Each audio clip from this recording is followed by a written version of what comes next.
The Paloma or Palomar knot is a really cool knot for attaching hooks, swivels and lures to your fluorocarbon mono or braid. It's a really simple knot to tie, but there's one or two basics that you need to stick to avoid any problems.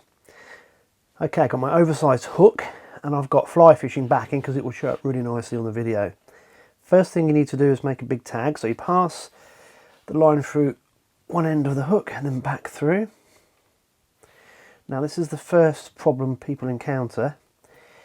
If you twist, if you get it so your line is twisted like so, when you tie the knot it will catch here.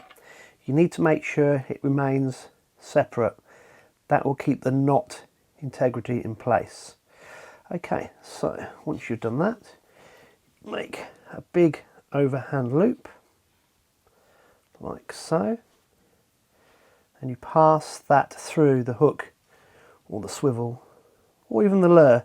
Obviously a bit trickier if you're using a big lure. Now, second thing, you've got a big loop which is there, and you've got a smaller loop which is there. You need to keep the smaller loop from closing before you have closed the big loop. If that gets too tight, particularly when you're using mono fluorocarbon, it will again strangle the knot and cause a weakness. So you need to tease the big loop close. Normally do it by pulling one of the tag ends like so. So you get it to kind of this point here.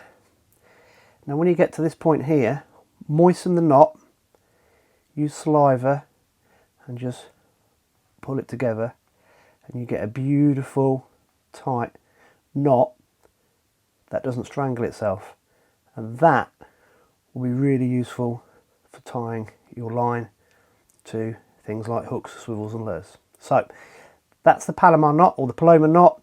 Really strong knot. Just make sure you stick to the principles of the knot.